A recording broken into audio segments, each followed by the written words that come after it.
डर। महाभारत काल की बात है। एक बार कृष्ण और बलराम किसी जंगल से गुजर रहे थे। चलते चलते काफी समय बीत गया और अब सूरज भी लगभग डूबने वाला था। अंधेरे में आगे बढ़ना संभव नहीं था, इसलिए कृष्ण बोले, बलराम हम ऐसा करते हैं कि अब सुबह होने तक यही ठहर जाते हैं। सुबह होते ही हम अपनी मंजिल की ओर बढ़ चलेंगे।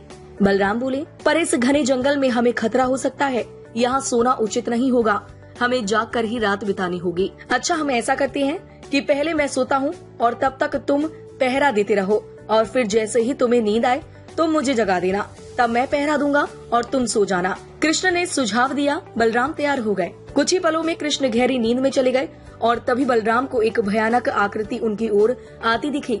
वो कोई राक्षस था। राक्षस उन्हें देखते ही जोर से चीखा और बलराम बुरी तरह से डर गए।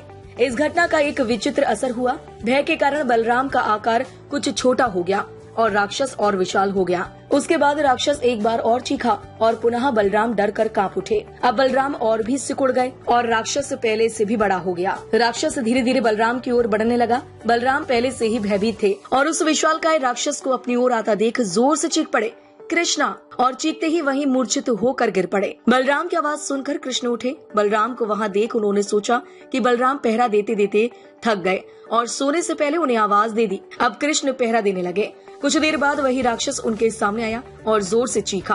कृष्ण जरा भी घबराए नहीं और बोले, बताओ तुम इस तरह चीख क्यों रहे हो, क्या चाहिए तुम्हें?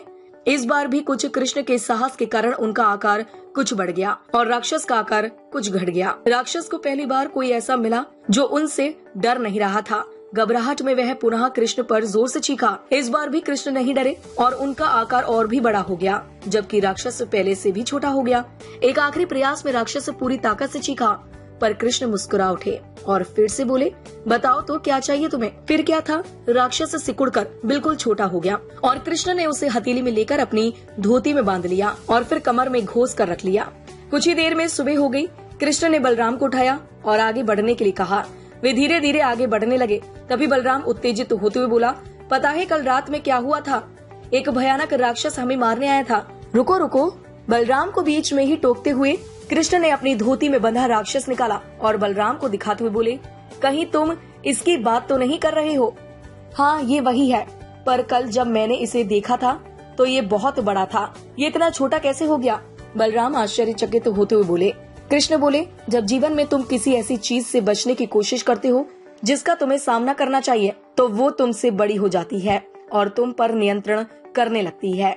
लेकिन जब तुम उस चीज का सामना करते हो जिसका सामना तुम्हें करना चाहिए, तो तुम उससे बड़े हो जाते हो और उसे नियंत्रित करने लगते हो। दोस्तों, ये राक्षस दरअसल हमारी जिंदगी में आने वाली चुनौतियां हैं। अगर हम इस चुनौतियों को टालते हैं तो ये और बड़ी हो जाती हैं। आखिर में तो ये हमें कंट्रोल करने लग जाती हैं। इसलिए हमें इनका साहस पूर्वक सामना करना चाहिए ताकि हम उन पर काबू पा सके। इस प्रकार चुनौतियों का डट के सामना करने से वो छोटी हो जाएंगी, जिससे हम आसानी से उन पर नियंत्रण कर सकते हैं और सफल हो सकते हैं।